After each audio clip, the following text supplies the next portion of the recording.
درود بر هموطنان عزیز، وقت بخیر. روز گذشته پرچم شیر و خورشید در مترو تهران توسط 2 تن از پرسنل ارتش برافراشته شد. واکنش‌ها به این موضوع متفاوت بود. قبل از اینکه بخوایم واکنش‌ها رو با هم بررسی کنیم، این رو لازم خدمتتون عرض کنم که بحث ریزش نیروهای مسلح برای جمهوری اسلامی بسیار حیاتیه و بسیار از اون میترسه. جمهوری اسلامی به خوبی واقفه که اگر حتی بخشی از نیروهای مسلح رو از دست بده، عملاً 100 قدم به سرنگونی نزدیکتر شده. یعنی مسیری که قراره بدون نیروهای مسلح طی بشه ممکنه طولانی‌تر باشه و با هزینه‌تر. با حضور نیروهای مسلح ریزشی این مسیر کوتاه‌تر و با هزینه کمتری طی خواهد شد. این خیلی مهمه. حالا واکنش‌ها به این موضوع چی بود؟ سایبری‌های جمهوری اسلامی در شبکه‌های اجتماعی چیزی رو که لحظه اول مطرح کردن این بود که کار خودشونه، نمایشه. اما جمهوری اسلامی هیچ موقع نمیاد اینطور نمایشی رو بخواد اجرا کنه، چون با تیشه به ریشه خودش زده. بنابراین ما چیزی جز حقیقت در این ویدئو نمیبینیم، جز شرافت و جز شجاعت. این شخص رو در نظر داشته باشید. حالا در زمان دستگیری همین شخص هم حضور داره. این لباس شخصی حالا بعداً ادب خواهد شد قطعاً. عده‌ای اومدن گفتن میخواد حواسمون رو پرت کنه. من یه سوال دارم، مگه حواس ما چیه که هر لحظه قراره با یک ویدیو پرت بشه، قراره با یک موضوع پرت بشه؟ شما میرید دنبال بچه‌تون مثلا مدرسه، اگر خریدی داشته باشید خرید رو فراموش میکنید. ما که تکبودی نیستیم. ولی عده‌ای معتقد بودن که ممکنه توجه رسانه‌ها رو بگیره به خودش و از موضوعات دیگه ما غافل بشیم. خب اینجا وظیفه کاربران شبکه‌های اجتماعی مثل ما پررنگ میشه. ما نباید بگذاریم که یک موضوعات دیگر رو تحت شعاع قرار بده. ولی اهمیت این موضوع بسیار بالاست، بسیار بالاست.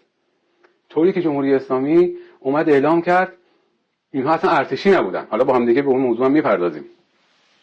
این حرکت سراسر از غرور و افتخار بود. سرهنگ و یک افسر جز ارتش. استایل نظامیه. طرز ایستادن این جناب سرهنگ نظامیه. اون گتری که کرده نظامیه. من دیگه میدونم.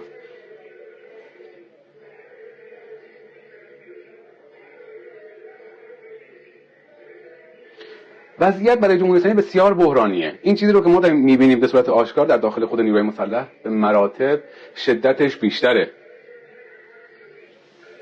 حالا به اینجا شبکه خبرگزاری فارس اومد اعلام کرد سوء استفاده از لباس ارتش متهمان دستگیر شدن. 2 فرد که با سوء استفاده از لباس نظامی با همراه داشتن یک پرچم نیست، پرچم شیر و خورشید، پرچم ایرانه، در مترو تهران خبرساز شده بودند، دستگیر شدند. حالا به این موضوع هم میپردازیم.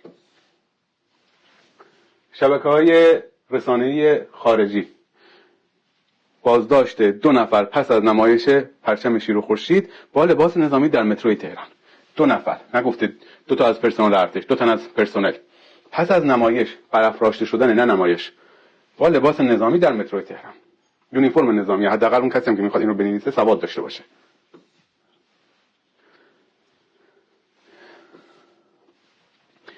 این هم برخی از رسانه‌ها هستن، رسانه‌های جمهوری اسلامی، عناصر معاند در مترو دستگیر شدن.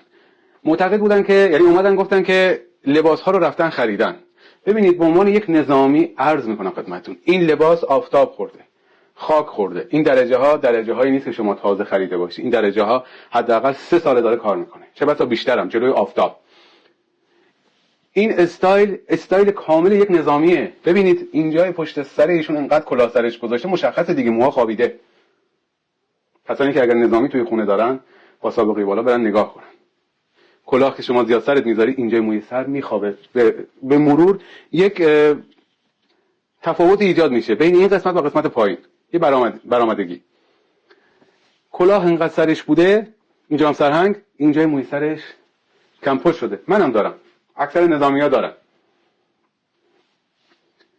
به هیچ عنوان این عزیزان غیر نظامی نیستن، نظامی هستن. برای همونم هست که دستبند زده نشدن، چون نیروی انتظامی اجازه نداره به پرسنل سایر نیروهای مسلح بخواد دستبند بزنه. اگر جائل عنوان بودن، یعنی اگر لباس رو غصب می‌کردن، اتیکت رو اینا نمی‌پوشوندن. نگاه کنید، خود اون رسانه اتیکت رو پوشونده. یا حداقل اینا باید دستبند زده می‌شدن. روی صندلی نشوندنشون، چون نظامی هستن. شرایط برای جمهوری اسلامی روز به روز و لحظه به لحظه سخت‌تر میشه، به لب پرتگاه رسیده.